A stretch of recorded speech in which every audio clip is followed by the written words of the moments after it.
Hello, my friend. Stay a while and listen.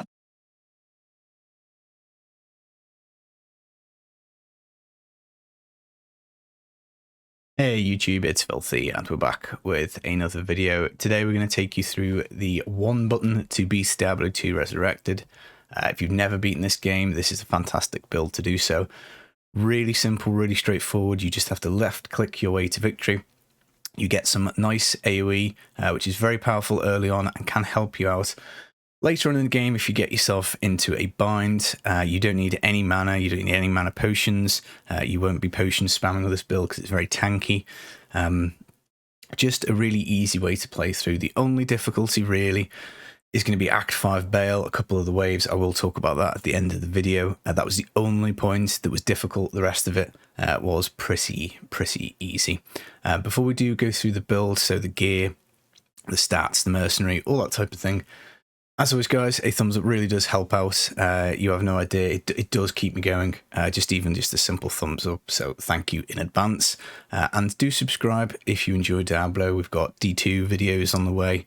We've got D3 videos on the way, Diablo Immortal. Anything Diablo based, we've got you covered. Right, so I guess let's have a little look. The main skill we're going to be using is Holy Fire, which is in the offensive aura tree. Now, you do need a point in might to get to it, so your first point is probably going to go here. Whilst you're leveling up to level 6, 40% extra damage, you know, that's great, we'll take it. We do hit a little bit harder. And then when we get to Holy Fire, at level 6, it says, when active, an aura that damages nearby enemies with heavenly flames adds fire damage to your attack. It is also synergized by resist fire, 18% per level, and salvation 6% per level. Now, if we have a little look at the sheet, the Zeal damage, which is going to be our other skill, is absolutely huge. So this is the AoE damage here, Holy Fire, 64 to 70. And as you walk around, it will kind of blow up about once per second, I'd say. Now, in the first few levels, it will really hit hard. It'll be one or two bangs, will blow stuff up. As you go through the game, the Holy Fire damage does kind of come down a little bit, so it does go up to like 3 or 4 kind of procs to kill a lot of stuff. Sometimes it's still 2, it depends on the mob's health and that sort of thing. But it is still handy, because what you can do is if you get stuck and there's something difficult to fight, you can just simply run around like this in a circle, and provided the mobs aren't hitting you, the Holy Fire will still go off and will still do damage. Just to show you how much damage Holy Fire does, if we put Sacrifice on, as you can see, Zeal's damage is 93. If we put Holy Fire on, Zeal's damage will go up to 500, and that is just a huge damage. So the fire damage is applied when you hit with Zeal, and you also get this passive kind of generating effect on your character as you go. Now, we are going to take Zeal, so we need 1 point in Sacrifice to get there. I don't bother using this at all, but at level 12 we do get Zeal. This will allow us to attack twice.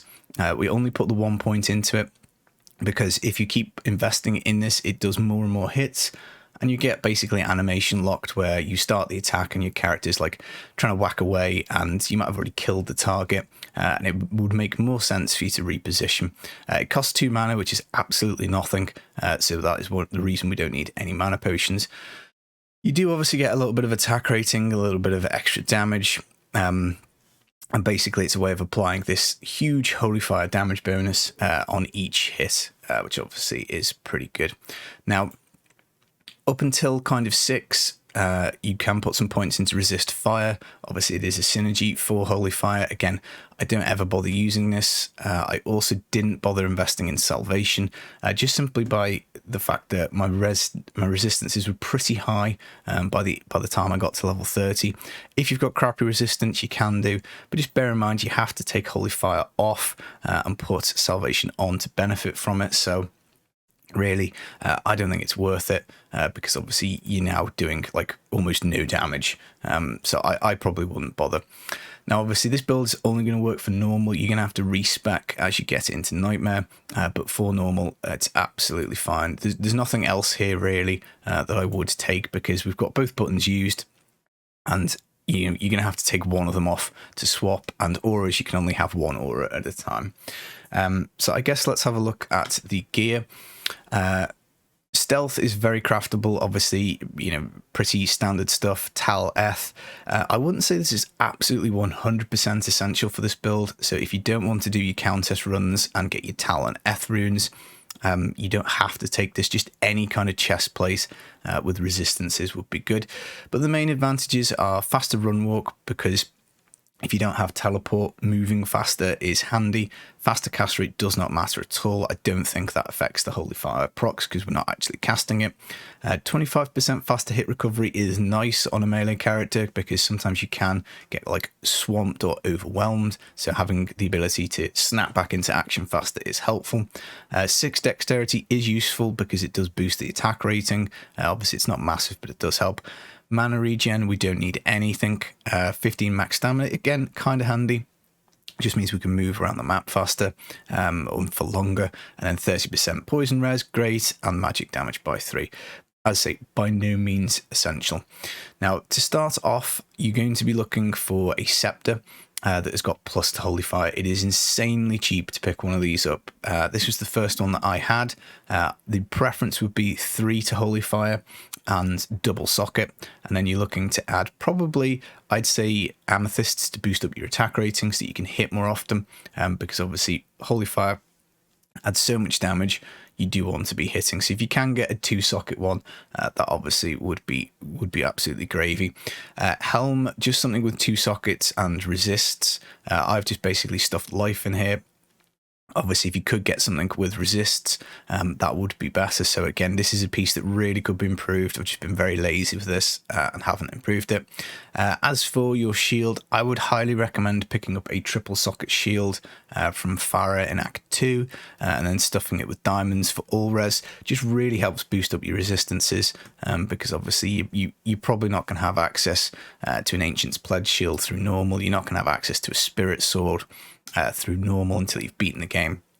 So this is kind of the early game combo. Now, what you can also craft is a steel, and I use this pretty much most of the playthrough.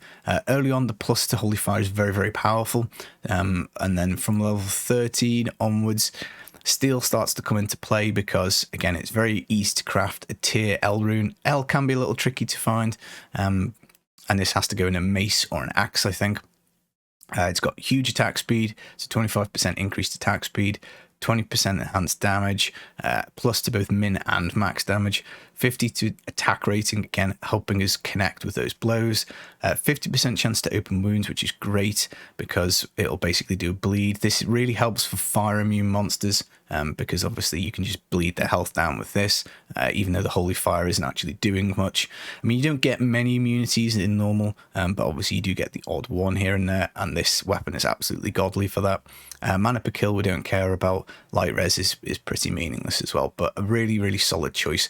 I kind of flipped between these two, which one. As you can see, you're doing a less damage with the mace, but bear in mind you do attack faster, and you do also get its base attack speed is very fast, whereas this one is fast attack speed. So if you could get +3 on here, you might want to use that for most of the time, and just swap if you get fire immune. But just play around with it, work out which one does more damage, and just try and pick up a nice shield for your weapon swap on your offhand as well. So again, just something with resistances. You can make this shield again for a complete duplicate in your offhand swap if you wanted. As for your belt, we've been lucky and picked up a 4-rung belt. You absolutely don't need it. I was playing with a 2-rung belt for ages. It wasn't really until Act 3 that you really need to be pressing potions at all. On your belt, if you could get Chance for Frost Nova, that would be great. Replenish Life is fantastic. The mercenary will be able to heal you, but there's a bit of a bug, and sometimes their skills swap. But Replenish Life, is just fantastic. Resists would be great. As for boots, fast and run walk is the main stat I'd say you're looking for. Other than that, magic find, resistances would be great. These obviously are not great because they've got leap on for barb, which we don't have. We don't want mana per hit. So again, pretty crappy pair of boots except for the fast run walk. Gloves, again, these have just got plus attack rating and strength. So again, pretty crap. You could get attack speed, you could get resistances, you could get magic find, plus the life. You know, all of those things would be better.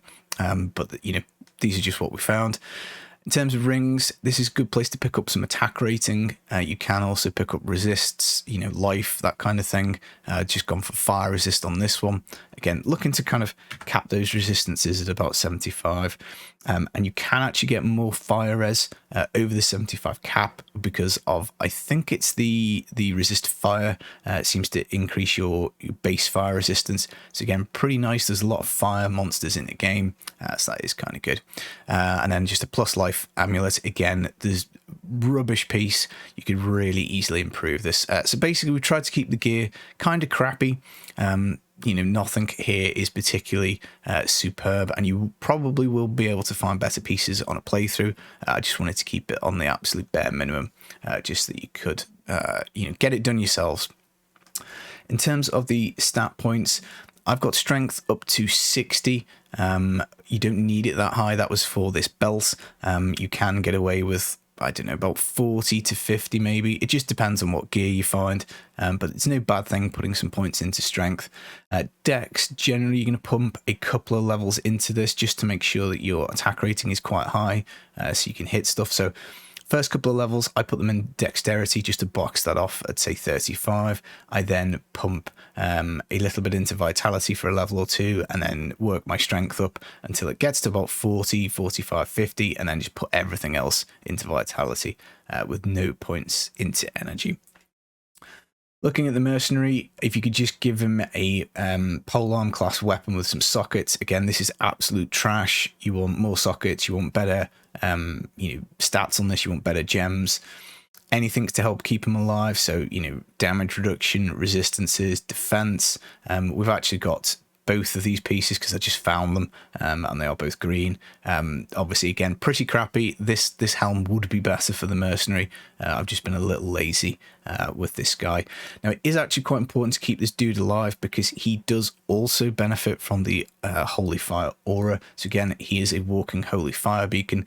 So, you know, realistically, the next step for me to improve this character would have been to have made the merc a lot tougher with, you know, a nice chest plate with some resistances in, some plus to life, that kind of thing. If you can get lifesteal, it's great, but it's really hard to get very early in the game. So I probably would just replenish life is fantastic, or just pump his life, pump his defense, and you know his resists are 46, so he does tend to get squished a little bit.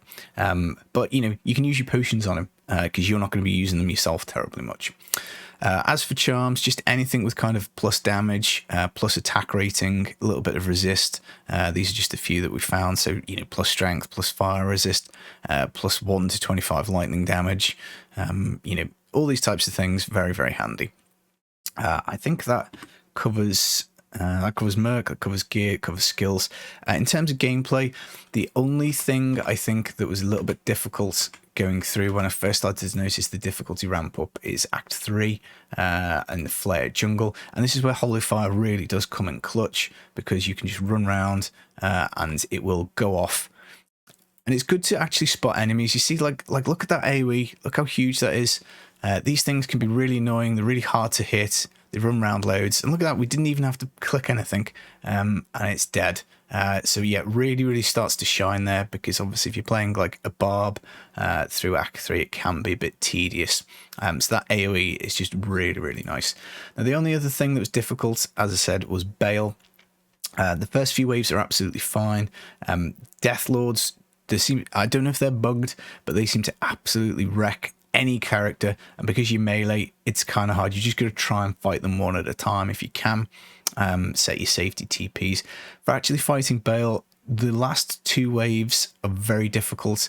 The last wave has got self-heal, which is really annoying. So what you can either do is you can basically bug them, whereby, let's say this is Bale, you can drag them all the way to the bottom of the map and then run back really quickly, and he'll think that they're dead, the game won't register, they're in his zone, and he'll basically go into the World Stone chamber. The other thing is to try and slug it out, again, one at a time, and you're going to definitely have to use your steel, because the open wounds will prevent the healing, because it'll put them into like negative healing, which is essentially the bleed. So again, that's kind of handy. And then some of the waves are tough. You just do need to set your safety TPs, and you just need to keep popping potions and keep going with it. But other than waves 4 and 5 on Bale, it was absolutely, crushed everything. Really, I was surprised, just genuinely surprised just how easy it was to get through the game without terribly much bother. So yeah, that is it. That is the Holy Fire Paladin. Nearly said Crusader then. Holy Fire Paladin. I'm probably going to respec this off into hammers. I think this build is not going to work on Nightmare at all. It's just not going to do enough damage. And plus, hammers is just going to be great because it's ranged, and we can stay out of the way of stuff. Now, you can respec into hammers on a normal playthrough. I probably would wait until I got to Nightmare, just simply because you're going to have to farm yourself up an Ancient Pledge, Spirit Sword, things that are going to really help you out. Insight for your mercenary is going to help out with hammers. They're very thirsty on mana.